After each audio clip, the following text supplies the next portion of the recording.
Candidat de Nouvelle Star en 2004 sur M6 aux côtés d'Amel Bent, Charles Cater retrouvera la chanteuse ce samedi 11 mars 2023 sur TF1 dans le rôle de la coach de The Voice lors d'une audition à l'aveugle. Les deux artistes ne s'étaient pas revus depuis près de 20 ans. Des retrouvailles inattendues, 19 ans après. Dans l'épisode 3 des auditions à l'aveugle de la saison 12 de The Voice qui sera diffusée ce samedi 11 mars, Amel Bent va se retrouver nez à nez avec Charles Cater, qui a partagé avec elle la saison 2 de Nouvelle Star en 2004 sur M6. L'homme aujourd'hui âgé de 35 ans et vivant à Valenciennes interprétera sur TF1 le morceau Fais-moi une place de Julien Clerc, accompagné sur scène par son épouse, qui signera la chanson pour leur garçon Lucien.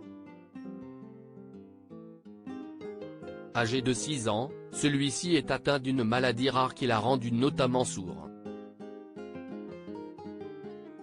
Charles, ancien candidat de Nouvelle Star, j'attendais une réaction de la part d'Amel Bent. Confidentialité oblige, il est impossible de dire pour le moment si des fauteuils se sont retournés sur Charles.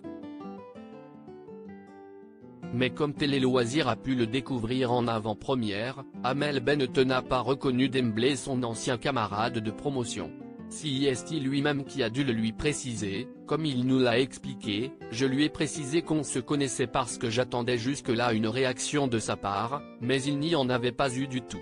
Quand je le lui ai dit, elle a écarquillé les yeux et elle a confirmé. C'était rigolo comme situation.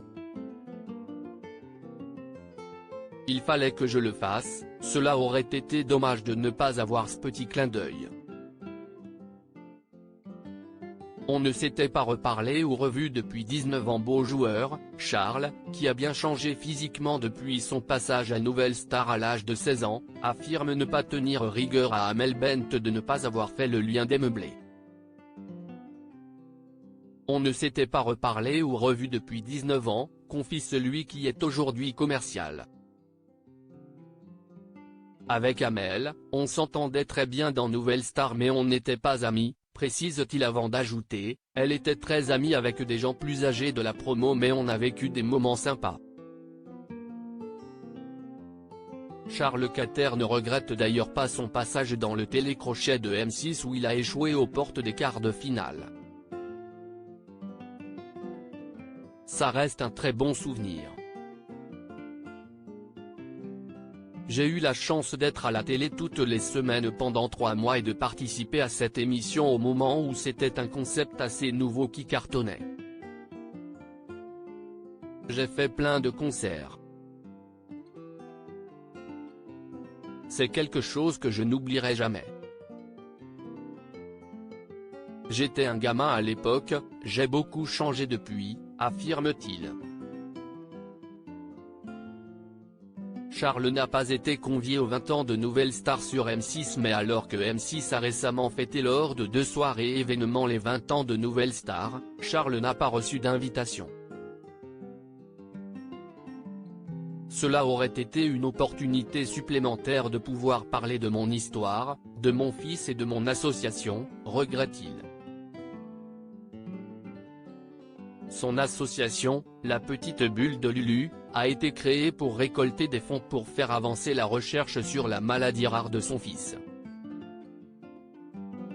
Le père de famille continue à faire de la musique pour le plaisir.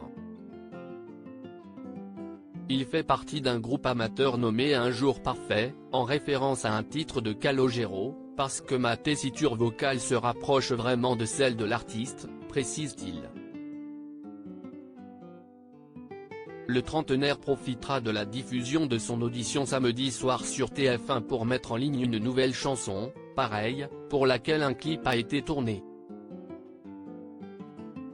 C'est en lien avec notre histoire et notre passage à The Voice. Cette chanson parle de la différence et des parents qui ont un enfant malade, conclut Charles Cater. Alex Sarmiento Bureau 233 à lire aussi. Ça devrait être interdit par la production, cette habitude d'Amel Bent qui agace Big Flo et Oli dans The Voice 2023.